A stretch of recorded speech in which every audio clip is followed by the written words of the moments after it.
12ଟି important GK question. Question number 1, Chandaka ହାତୀ ଅଭୟାରଣ୍ୟ କେଉଁଠି ଅଛି? ଉତ୍ତର ହେଉଛି ଭୁବନେଶ୍ୱର ନିକଟରେ। କ୍ୱେଶ୍ଚନ୍ ନମ୍ବର 2, ଓଡ଼ିଶାର ପ୍ରସିଦ୍ଧ ହାତୀ ଅଭୟାରଣ୍ୟ କ'ଣ?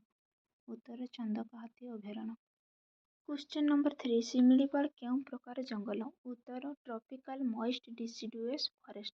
କ୍ୱେଶ୍ଚନ୍ ନମ୍ବର 4, ଓଡ଼ିଶାର ମଗର ସଂରକ୍ଷଣ ପ୍ରକଳ୍ପ କେଉଁଠି ଅଛି? ଉତ୍ତର ଭିତରକନିକା। କ୍ୱେଶ୍ଚନ୍ ନମ୍ବର 5, ଭାରତର ପ୍ରଥମ ବାଘ ସଂରକ୍ଷଣ ପ୍ରକଳ୍ପ କେବେ ଆରମ୍ଭ ହେଲା? ଉତ୍ତର 1973 ମସିହା। କ୍ୱେଶ୍ଚନ୍ ନମ୍ବର 6, ଭାରତର ପ୍ରଥମ ଜାତୀୟ ଉଦ୍ୟାନ କ'ଣ? ଉତ୍ତର ଜିମ୍ କରବେଟ୍ ଜାତୀୟ ଉଦ୍ୟାନ। କ୍ୱେଶ୍ଚନ୍ ନମ୍ବର 7, ଓଡ଼ିଶାରେ କେତୋଟି ଜାତୀୟ ଉଦ୍ୟାନ ଅଛି? ଉତ୍ତର 2ଟି, ଶିମିଳିପାଳ ଓ ଭିତରକନିକା। କ୍ୱେଶ୍ଚନ୍ ନମ୍ବର 8, ଚିଲିକା ହ୍ରଦ କେଉଁ ପ୍ରକାର ହ୍ରଦ? ଉତ୍ତର ଲୁଣିଆ ପାଣିର ହ୍ରଦ। କ୍ୱେଶ୍ଚନ୍ ନମ୍ବର 9, ଭିତରକନିକା ଜାତୀୟ ଉଦ୍ୟାନ କେଉଁଠି ଅଛି? ଉତ୍ତର କେନ୍ଦ୍ରାପଡ଼ା। କ୍ୱେଶ୍ଚନ୍ ନମ୍ବର 10, ଶିମିଳିପାଳ ଜାତୀୟ ଉଦ୍ୟାନ କେଉଁ ଜିଲ୍ଲାରେ ଅଛି? ଉତ୍ତର ମୟୂରଭଞ୍ଜ। କ୍ୱେଶ୍ଚନ୍ ନମ୍ବର 11, ଓଡ଼ିଶାର ସବୁଠାରୁ ବଡ଼ ଜଙ୍ଗଲ କେଉଁଠି? ଉତ୍ତର ଶିମିଳିପାଳ।